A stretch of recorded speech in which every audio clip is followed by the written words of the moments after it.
and welcome back to Stop, Look, and Listen. Today I have with me Alex. Hello. And we're going to talk about racism. So Alex, how have you been treated differently based on your skin color?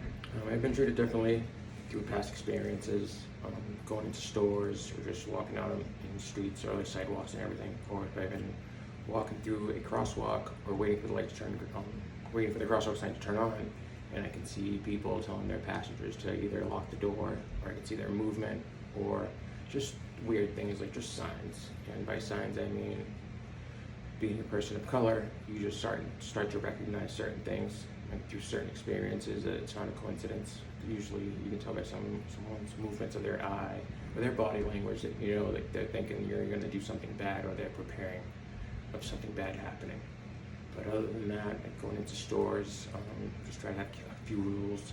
Don't put stuff in your pocket. Don't reach in your pockets. Always keep a receipt if you buy something, and never walk out after paying for something without a receipt, or to make sure that if the cashier leaves the area, that you have proof that you bought something. Because in certain experiences, I've been asked, "Did you pay for that?" like 2 seconds after they've left the cash register. Oh wow. Yes. That's really difficult to deal with because I don't even think about those type of things when I go to the store. Yeah, it's just certain things that people would think, oh, it's just normal, or people can say, looking in, that I'm either paranoid or he's just, you can say assuming, but after a while you see the same movements and the same reactions, so you kind of you get used to it. It's sad to say, but 2021, it's still prevalent, very prevalent these days. And have you ever been treated differently by the Black community based on your skin color?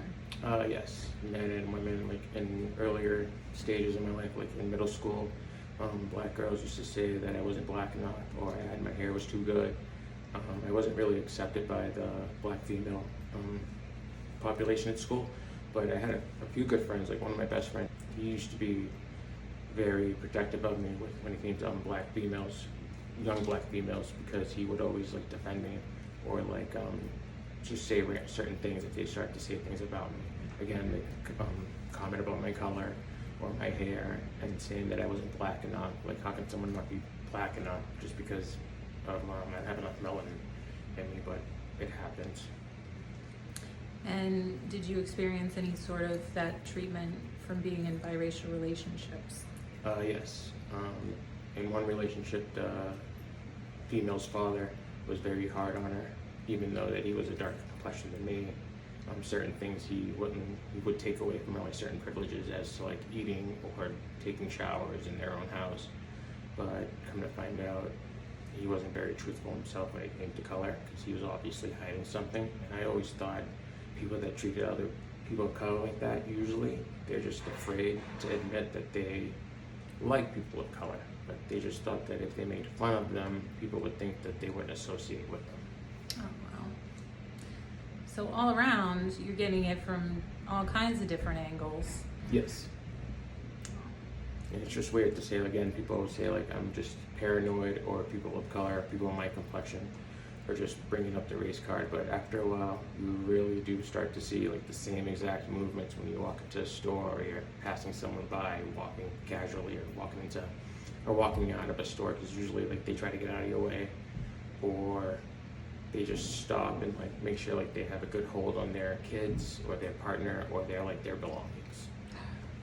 Oh, I'm so sorry that you've had to experience that, Alex, and I thank you so much for sharing your story, and we hope that this can kind of open your eyes to maybe things that you might be doing unconsciously, and how that makes someone else feel. Yes, thank you for giving me the opportunity to shed some light on it, and hopefully this will help someone that's dealing with it, or someone that's afraid of people of color. Just know that if you're near them, we do pick up on your signs and your little body movements. If you're very uncomfortable, we're not going to do anything to you.